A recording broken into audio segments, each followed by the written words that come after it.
Hello? My girlfriend looked at me and said, I'm not sure you're the man I want right now. I smiled and replied, I'll wait. What I didn't say was that waiting didn't mean standing still. While she was at work, I packed my things and vanished without drama. I stopped answering calls and let her backup plan unravel on its own. Months later, our eyes met again, across a crowded dance floor at a friend's wedding. No words were needed. We both understood what had changed. We were sitting on the couch on a Sunday night, the TV on but muted, the kind of quiet that pretends to be peaceful. I'm Matt, 30M. She's Claire, 28F. Together a little over 2 years, living together for one. From the outside, we looked solid. Inside, things had been uneven. I just didn't know how bad until she finally said it out loud. She didn't look upset when she said it. That's what got me. She crossed her legs, glanced at her phone, then at me, and said, I'm just not sure you're the man I want right now. Not forever. Not long term. Right now? Like I was a subscription she was reconsidering. I waited for more. An explanation. A reason. Something to fix. Instead, she added, don't freak out. I'm just being honest. Honest. That was her favorite word whenever she wanted to say something cruel without consequences. I asked, what does that mean? She shrugged. It means I feel stuck. I need space to think, to see what else is out there. You're great, Matt. Just, maybe not enough for me anymore.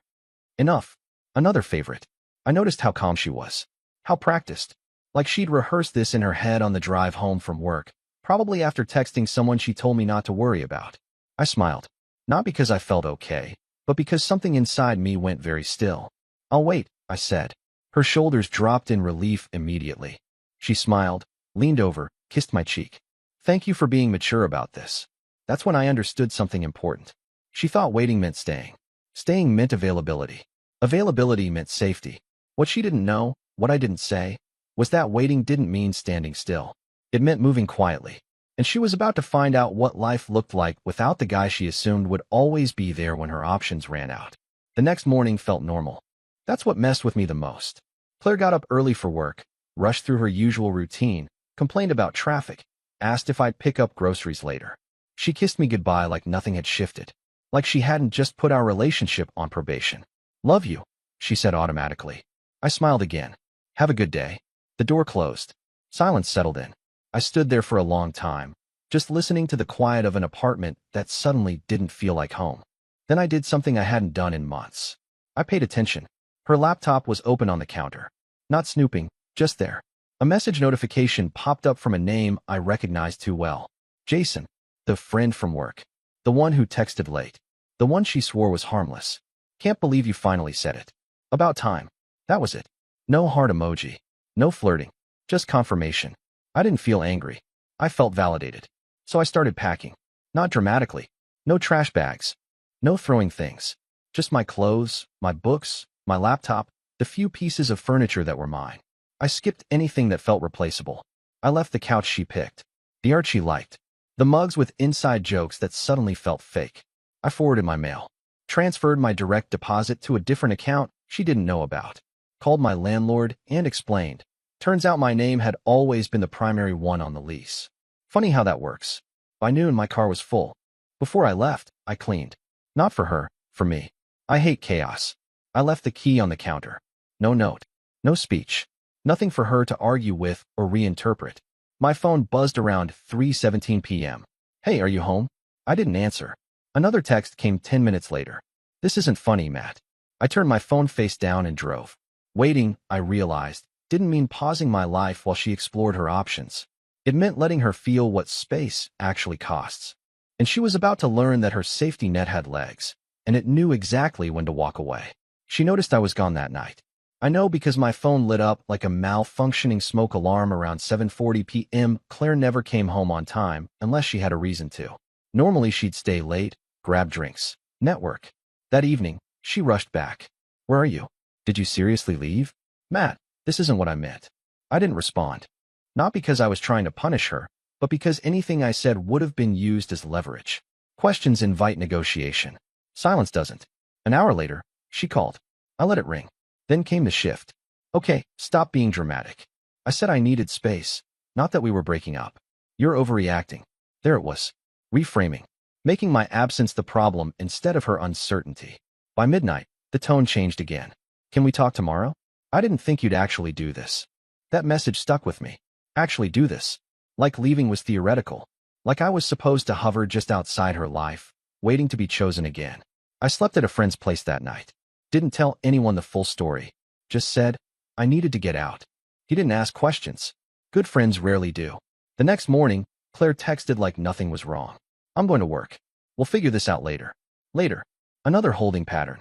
That's when I realized something important. She hadn't broken up with me. She demoted me. Kept me on the bench while she checked if her friend could be something more. I wasn't angry anymore. I was embarrassed for past me.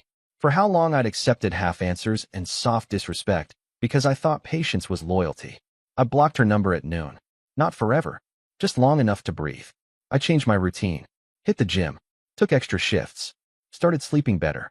The quiet was uncomfortable at first, then addictive. By the end of the week, mutual friends started reaching out. Hey, are you and Claire okay? She seems stressed.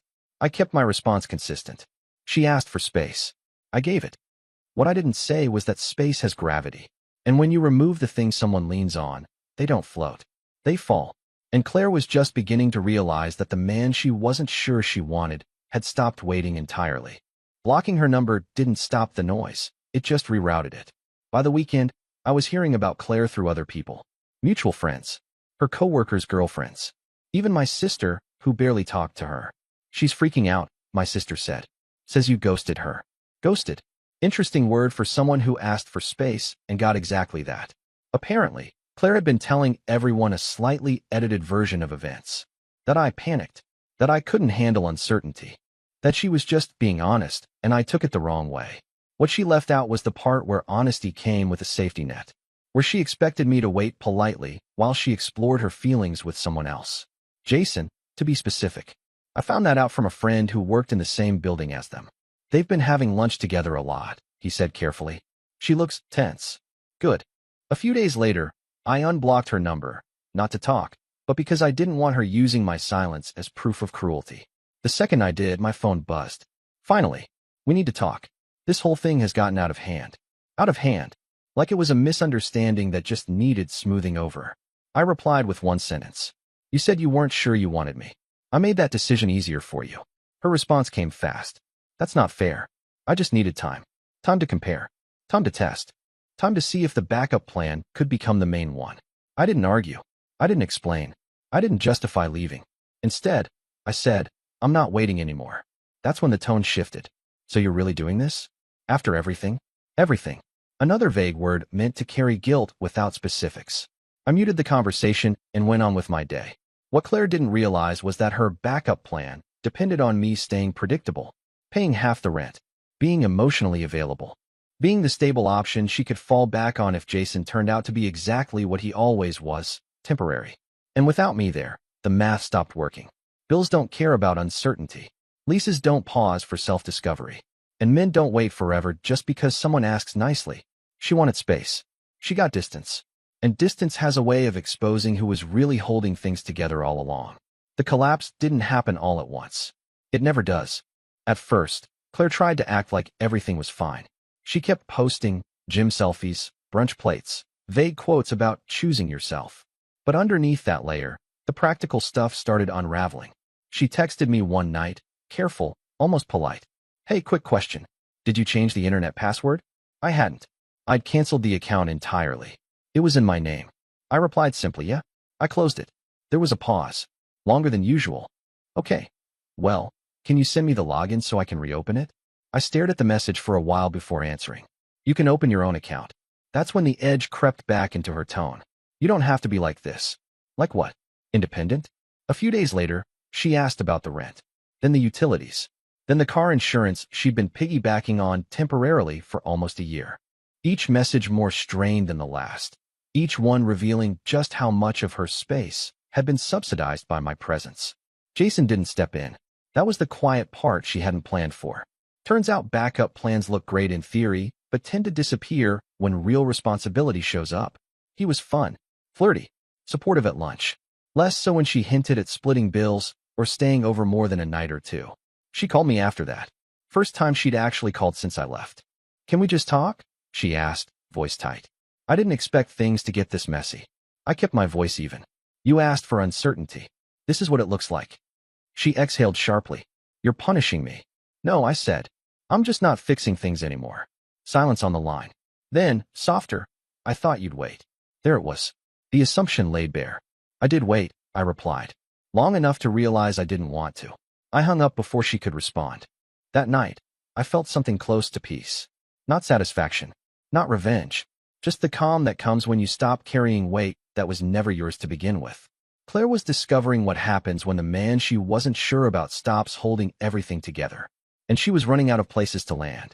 By the second month, Claire stopped pretending this was just space.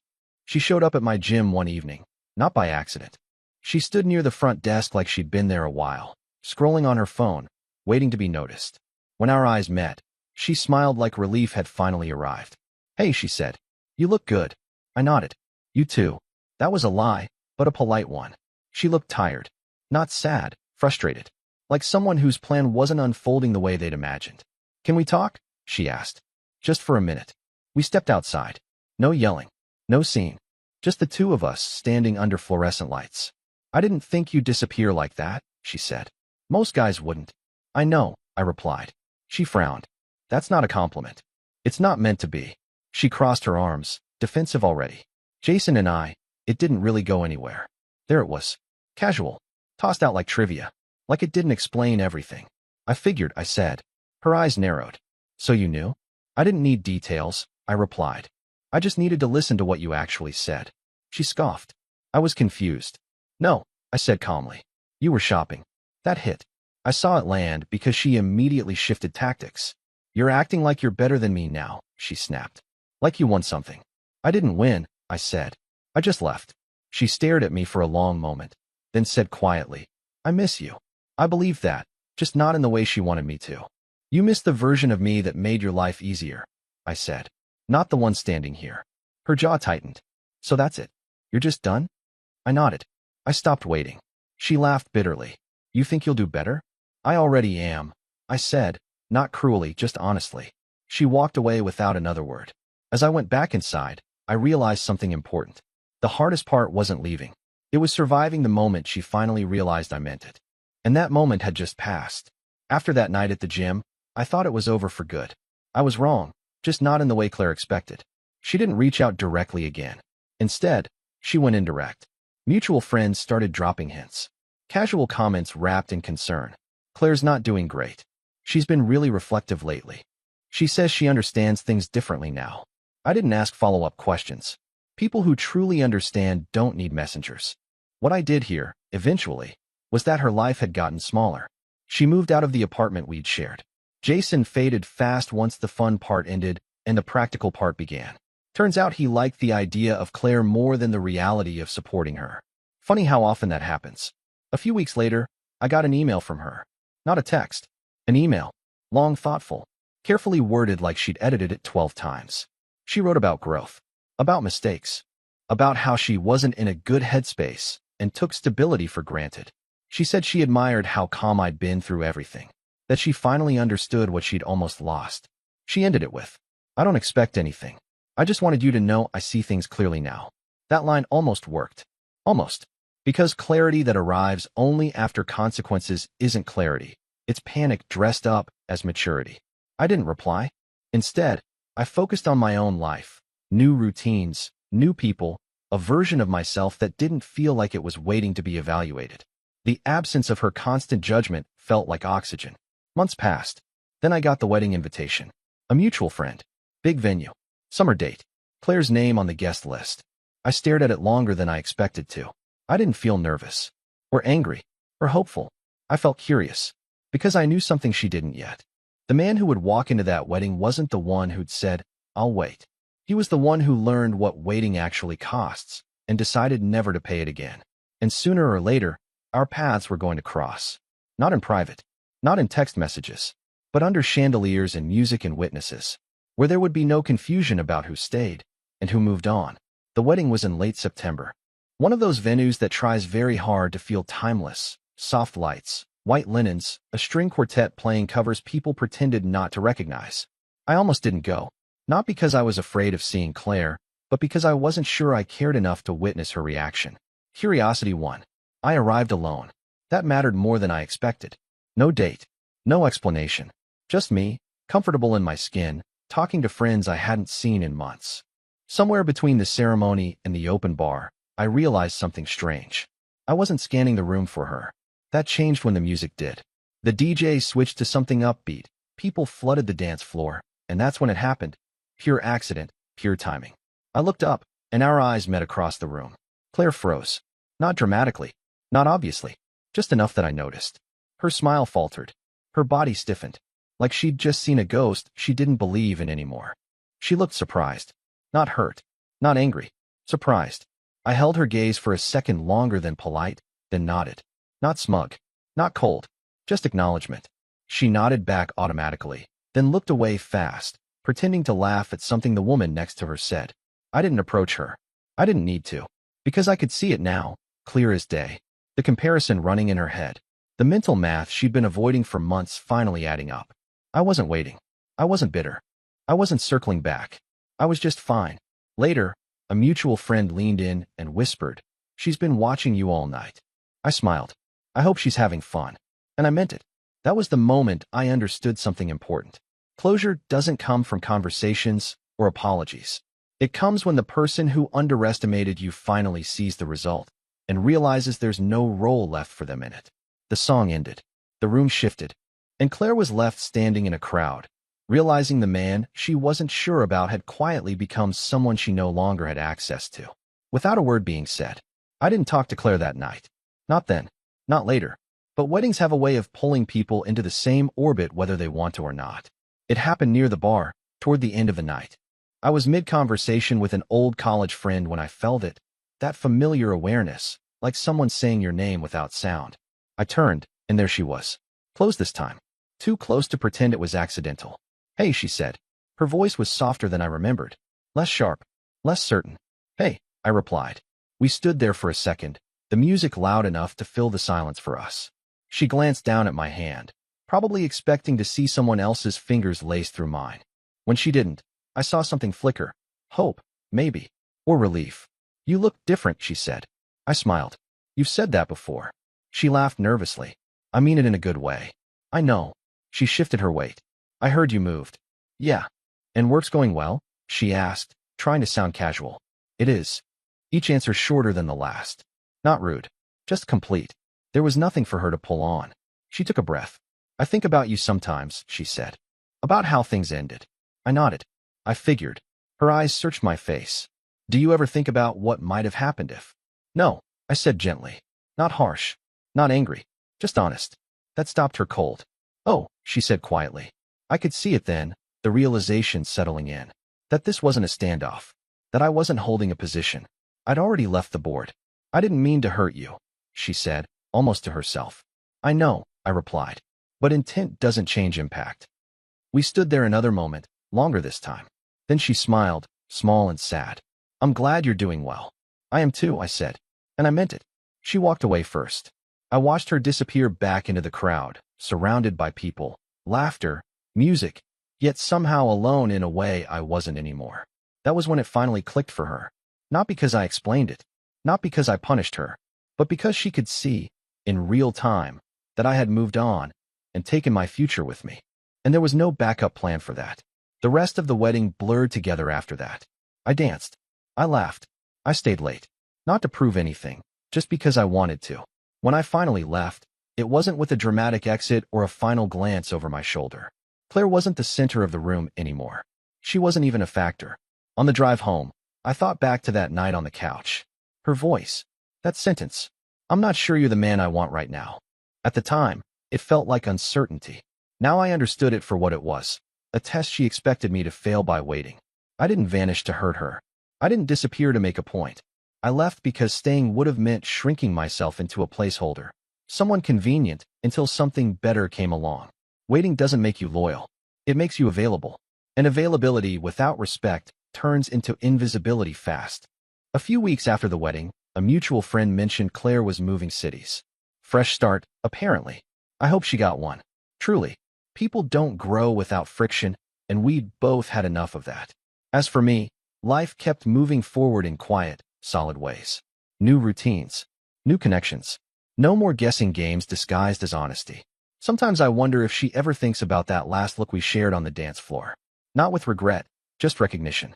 The moment she realized the man who said, "I'll wait," hadn't been waiting at all. He'd been choosing himself.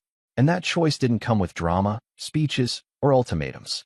Just a packed car, a closed door, and the calm certainty that the right people don't ask you to pause your life while they decide your worth. Bye-bye.